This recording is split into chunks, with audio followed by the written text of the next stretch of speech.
let's just talk timelines here. It took Rollins 10 years to accept this from WWE debut. Took Triple H about the same, right? He never wait. Hang on. Bear with me, right? He did not want to accept he was number 2 to Rock. He did not want to accept that turn of millennium. He still believed he was the guy. He had his run 2002, 2003, even into 2004. It wasn't until, those years that he then started to pass over to the guys. He did not want to believe he wasn't the number 1 pick. I'm telling you that. He did not want to believe that. And I think that was the same with Seth, that competitive kind of rivalry. But, Triple H obviously maybe a bit more nefarious than Seth. But around that, when they were competing for that number 1 spot, when Austin went down and that, Triple H believed he could be. I think it ate him alive. This is just me, riffing. It ate him alive how much the people loved The Rock and how over those people were. That's just my thought.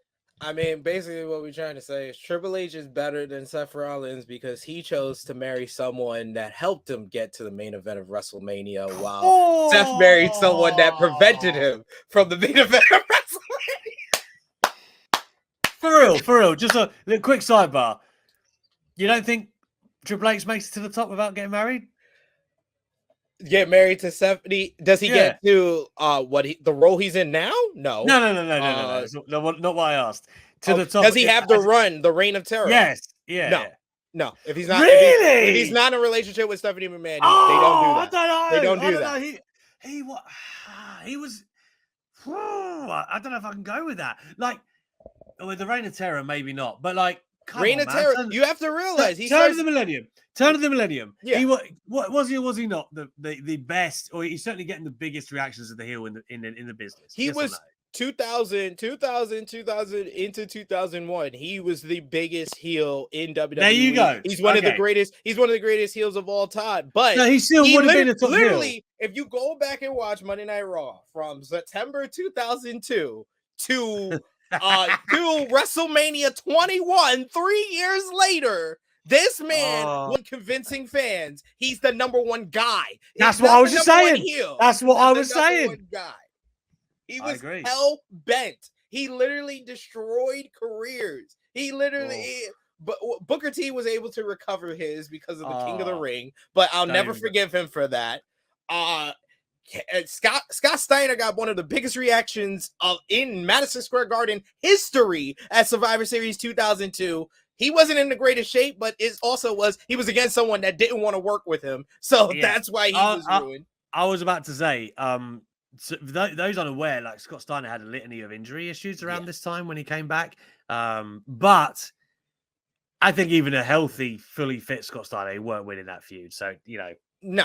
And Nightbot is promoting, the Rob Van Dam's working with Inside. Rob Van Dam was one of the other victims of the Reign of Terror because he was over like Rover at the end of 2002. And if Triple H would have just let the guy that's over win, he could have became a bigger star way before he was smoking pot with Sabu on a highway.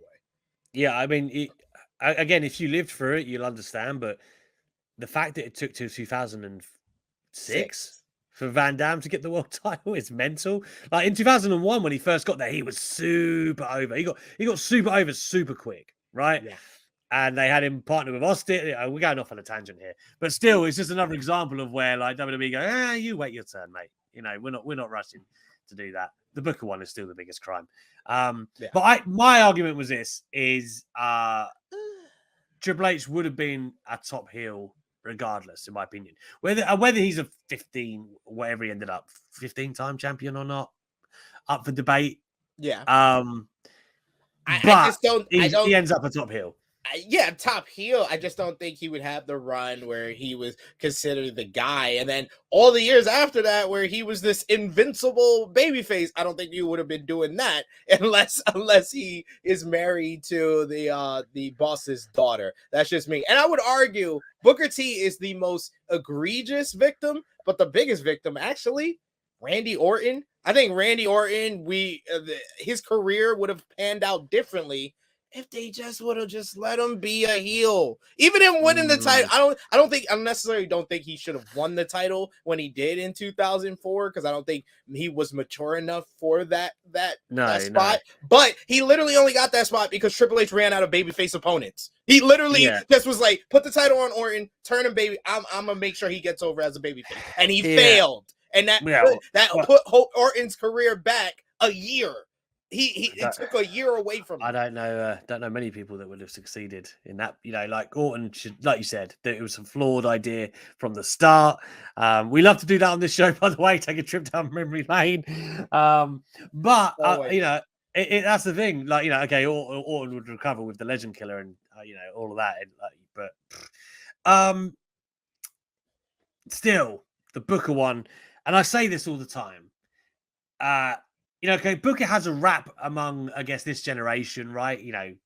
He says some outlandish shit. We know this. When I tell you in 2002, 2003, how over this guy was at one point, I don't think people, like, if you weren't there, they don't realize. He was super over coming out of the thing with Goldust, right? Super over. And again, the feud with Austin as well at the end of 2001. And he was just too entertaining to not like. And it was so organic the way they got there. I still can't believe they didn't do it. I really can't. But again, we could have that conversation every day.